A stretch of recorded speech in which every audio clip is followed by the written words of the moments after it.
Drejtori i shërbimit për punë të përgjithshme dhe të përbashkëta Ivica Tomovski pajtohet pjesërisht me raportin e Drejtorisë Shtetërore për revizion, ku janë konstatuar parregullsi në menaxhimin financiar, por thotë se ky është rezultati i mënyrës së funksionimit gjatë viteve të kaluara.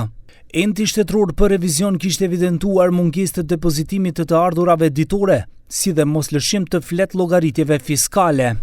Depozitimi të hollave nga shërbimet arkëtuara në para të gatshme bëhet me vonesë disa mujore, ndërsa ka të ardhura ditore që datojnë nga viti 2023.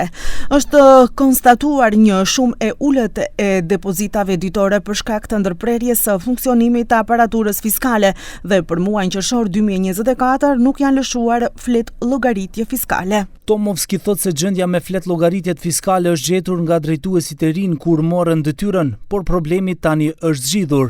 Кога затекнавме службата, исто ја затекнавме без фискални каси, во рок од 2 недели го отстранивме тој проблем. Денеска функционираме непречено, имаме фискални каси, функционираме онака како што треба законски да се функционира, промет се внесува на дневна основа. Revizorët në raport gjithashtu evidentuan praktikën e kësaj drejtorie që blen automjete me leasing, për të cilat çdo vit shpenzohen shuma të larta.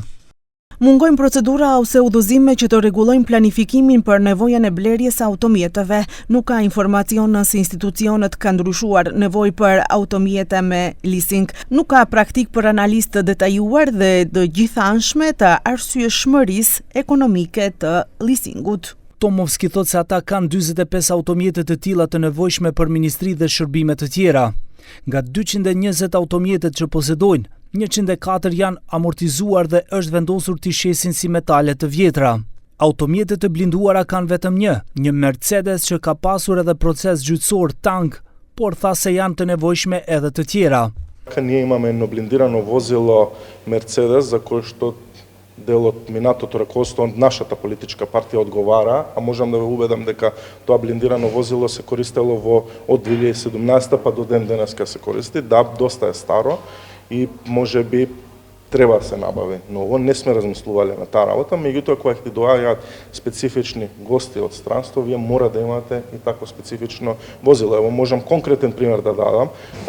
Премиерот Орбан кога беше во посета на Македонија во Охрид си донесе сам блиндирано возило бејќи. Sa i përket avionit qeveritar për të cilin thuhet se është në riparim dhe nuk mund të përdoret për delegacione, Tomovski mendon se duhet të blihet një avion i ri. Për tokën shtetërore thotë se shumë pjesë nuk dihet as ku ndodhen. Megjithatë, shton se problemi me vila shtetërore është zgjidhur dhe se vila presidenciale dhe ajo e kryeministrit në Shkup dhe Ohër tashmë kanë regjistrim pronësor.